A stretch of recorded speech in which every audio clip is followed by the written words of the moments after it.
Honourable Minister Dr Jonathan Coleman. Mr Speaker, that really wasn't a mission for the Labor leadership, quite honestly, and I can see by the smiles on the faces over there that actually Labor members think that wasn't bad fare compared to what they've seen from their leader over the past few weeks. But it's a pleasure here today, Mr Speaker, to be speaking in this debate on the mixed ownership model. And as the Honourable Tony Ryle said, this is a debate about debt. Grant Robertson wants to send New Zealand on the road to Athens, down the road to southern Europe, to more debt, to a failing economy. And we know what these people are about, Mr Speaker. They're about nothing at all. All we hear from them is what they're against. But quite frankly, they have no credible economic plan to get New Zealand out of debt. And Tony Ryle is right. This is about debt. There are two stark options here. The very, very stark option is borrowing more, and that is what the Labor Party would have this country doing. They have no plan to balance the books. We've said we'll keep debt below 30%. We're doing that, but at the same time, that presents that challenge. How are you going to afford the vital infrastructure that this country needs? How are we going to afford the hospitals, the broadband, the school? Well, this is how we're going to do it. This partial float of these four energy companies is going to free up $5 to $7 billion, which is going to go back into purchasing crucial infrastructure to build New Zealand, to make it the great nation that it is and will continue to be. So I ask you, Mr Speaker, what is the plan from that side of the House? Grant Robertson said something about, look, let's get a petition together.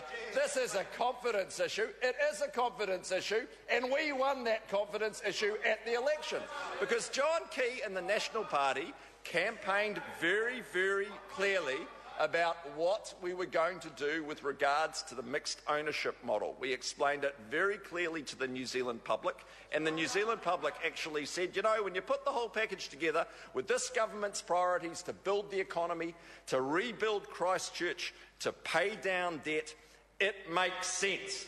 And I can tell you another thing, Mr Speaker, for Grant Robertson to get up here and say that power prices are going to go up, that blatantly ignores the fact.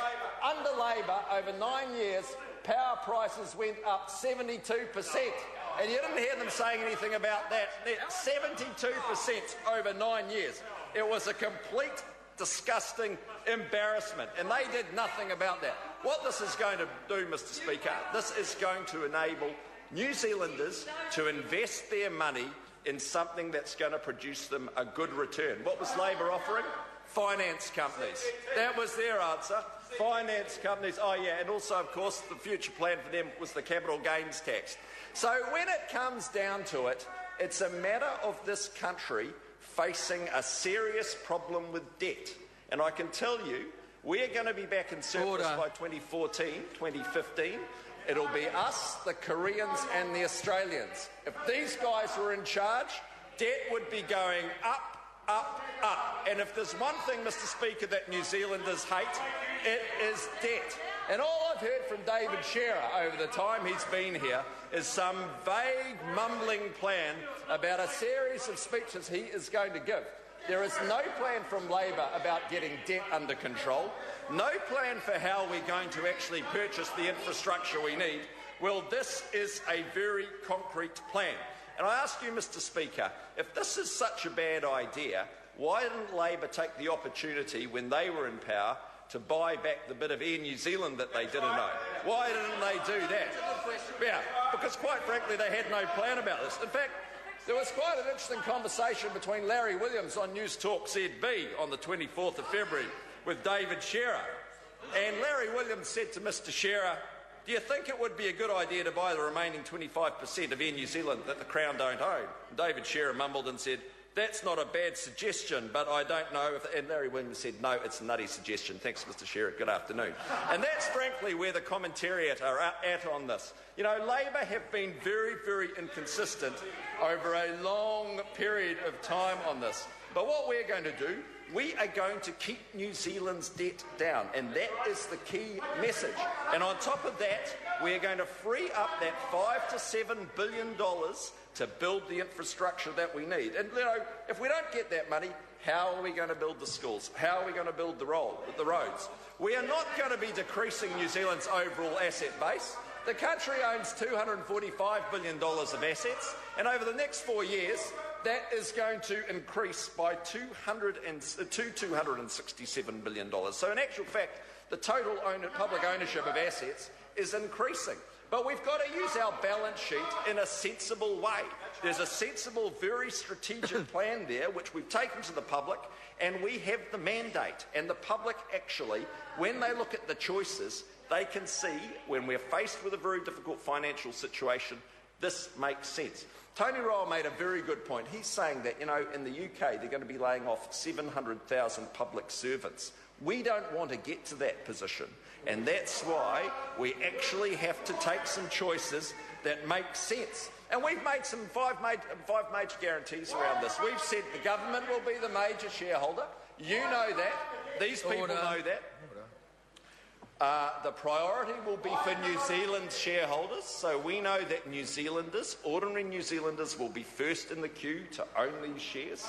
We know that it provides new investment opportunities for New Zealanders, and it's going to provide new public assets. So the Prime Minister has said that. He's made very clear commitments, and we are honouring those commitments. So really, Mr Speaker, when it comes down to it, there's a pretty clear case for the public having the opportunity to buy a stake in these 4 energy companies. And when you look at the cost of the debt that we would be incurring if we didn't do that, that is going to exceed the price of the dividend payment. So if you look at it, historically, SOE dividends averaged 4.1% over the past 5 years, compared to a cost of debt of 5.2%.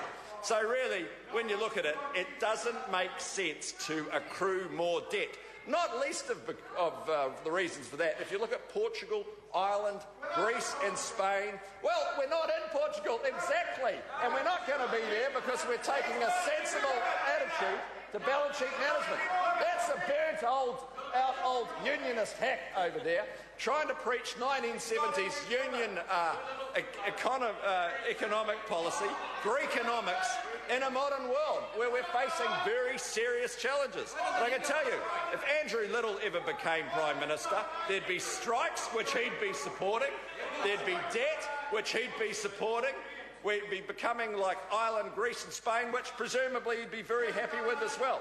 But when you come back to what they're saying, trying to convince people that power prices are going to go up, we know that that is not going to happen because we've got professional management in there. We know that compared to what happened when they were in power, there is no chance of a 72% price rise over 9 years. And I think it's a disgrace that the party who claims to be for the average mum and dad, the ordinary working New Zealander, allowed that catastrophic turn of events with regards to power prices to happen over such a long period. But you know what the real issue is? I don't think those people over there understand basic economics. I don't think they understand how this bill is going to work. And they certainly don't understand the importance of paying down debt. And that is the mantra across every modern economy. Get down debt. If you're going to buy new stuff, look, you've got to fund it off your balance sheet. And this is what we're doing. We're freeing up that $5 to $7 billion of cash, which is going to buy crucial new infrastructure. So there's some senior Labor MPs over there. I challenge David Cunliffe, when he speaks, to get up and tell the New Zealand public how they are going to afford the infrastructure that New Zealand needs over the next decade. Because David Shearer sure won't tell us. And I'm sure New Zealand First are going to have a lot to say about this as well. But, of course, I don't know what they will be saying, but obviously with their leader having signed off the prospectus for the Auckland International Airport float in 1998, and supporting, of course, what happened, selling Kiwi Bank, we'll expect some sort of turnaround in the position they've been articulating in question time so far on this matter.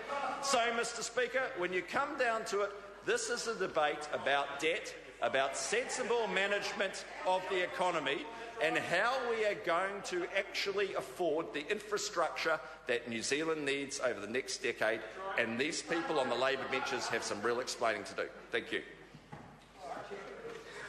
I call the Honourable David Parker. Mr. Speaker.